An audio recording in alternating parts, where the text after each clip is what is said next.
want you to do is think about something you want for you, that's real for you, that's important for you, that will give your life some special meaning and power. And I don't even want you to say, I can do that. I don't want you to assume that. See, 5 years ago when I started out in this area, I would not have been able to make the mental leap that I would be up to where I am right now. I don't want you to begin to just psych yourself out. No. I want you to be able to say something to yourself that will enable you to maintain a level of integrity with yourself. That when you say this, even when you face tremendous setbacks, it will be a benchmark to keep you in the game, to keep you moving forward and experimenting and readjusting your strategy and your plan of action, continuously looking for ways to win. So what is that something? When you got an idea, you want to move on. You might not have the money, you might not have the education, you might not have the support or the resources you need. What is that something that can keep us going, that will enable us to act on our dream? What's one of those keys that will begin to help us to discover the secrets to our dream? Here's what I want you to repeat after me, please, with power and conviction. Say, it's possible. That's all I want you to do when you look at your dream. Just say to yourself every day, it's possible. Just say that every day to yourself, it's possible. Because what does that do? See, it begins to change your belief system. See, the way in which we operate, ladies and gentlemen, it's a manifestation of what we believe, what's possible for us. Whatever you've done up to this point, all that it really is a duplication, it's a reproduction of what you believe subconsciously that you deserve and what's possible for your life. Most people operate out of their personal history, out of their memory, things they have done, things they've experienced, things they've seen, things that they have observed. What I'm suggesting that you operate out of a larger vision of yourself. I want you to see yourself doing what you want to do, experiencing what you want to experience, having what you want to have, doing what it is that gives your life some meaning and value. Operate out of your imagination, not your memory. Because whatever you look at where you want to go, I'm wanting to warn you, you will have some conversation back here after you go through the data that you've experienced in life saying you can't do it. And so what you want to begin to do is ignore that inner conversation. Well, most people, ladies and gentlemen, when something happens to them, what they do is they begin to believe that that's the way it is. That's the way it's always been. And they can't see the possibility of it being any different. Example, before April 1954, the common belief, the universal belief, because it had been tried again and again and again and people had failed, the belief was that man was not physically capable of breaking the 4-minute barrier, that he could not run a mile in less than 4 minutes. That was the belief on the planet. It had never been done. But here's what happened, ladies and gentlemen. Roger Bannister came along, and he broke the 4-minute barrier. Now here's what's significant about that. Since that time, up to this day, over 20,000 people have done it, including high school kids. What changed? 20,000 people, what changed? Here's what happened when they got on the track. They knew it had been done. And because they knew it had been done, there was a new belief about this barrier, about this goal that was unreachable. And those 20,000 people got in the race believing, knowing in their heart that someone had done it, that it's possible, that they could do it.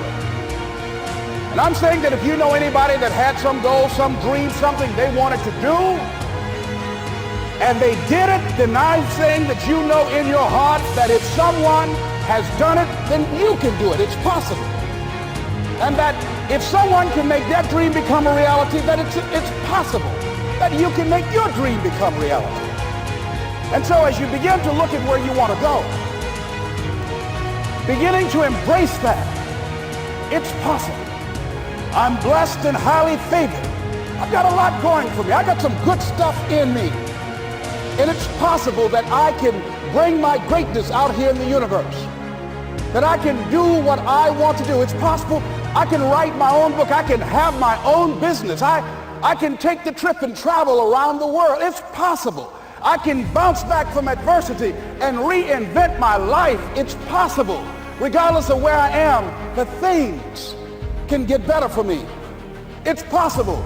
And I'm thinking about two men right here in Chicago who are fairly successful, similar background, educated. They worked for a corporation for many years, and they were among many people that were laid off. Two guys who were very good friends. One went out looking for a job for several weeks along with the other one, and they faced disappointment and rejection again and again and again. They couldn't find any work, which is the story of many people across this country. One guy stopped. He became discouraged. He stopped going. He stayed home looking at television, became very argumentative and toxic with his wife, drinking beer, getting on the phone, talking to his other negative, unemployed friends. And he just gave up. The other guy kept looking for a job everywhere he could go. Every time he could get an opportunity, kept asking people, networking, checking the newspapers every day, kept going everywhere he could, trying to find a job. You have too much education. You're overqualified. You won't be here long enough. He kept going. He kept going. He went to a place and said, look here, I tell you what, if you can't hire me, and I know you can use my talents, abilities, and skills, I don't want to sit home and do nothing. Just let me do some volunteer work. You don't have to give me anything, all right? I just want to work. I want to be busy. The guy said, okay, it's on you now, but don't expect me to give you anything. It's okay. This guy came in and worked. He was the first one there. The last one to leave was the best employee there.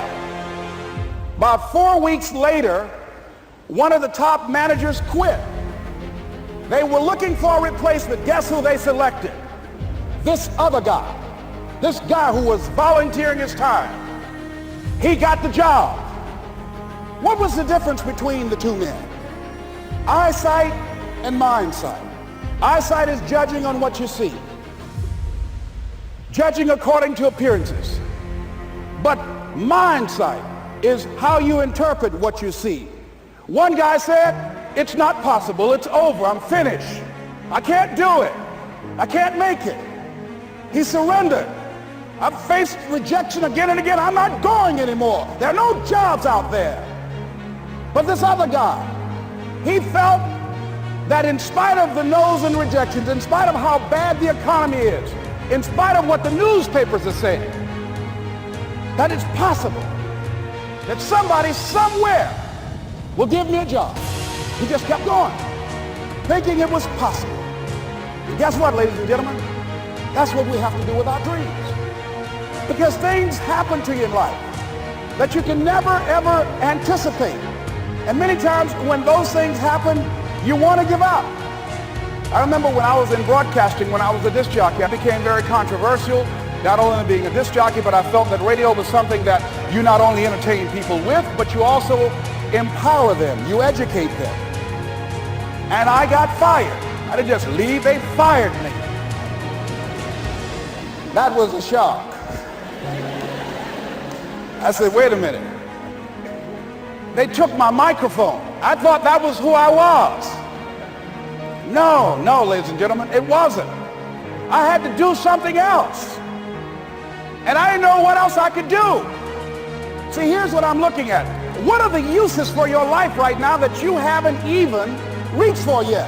See, I believe that when you don't have enough encouragement to act on your dreams or ideas, or you're not enlightened enough, that life will act on you. See, life had moved on me and said, Les Brown, you have outgrown this. It's time for you to do something else.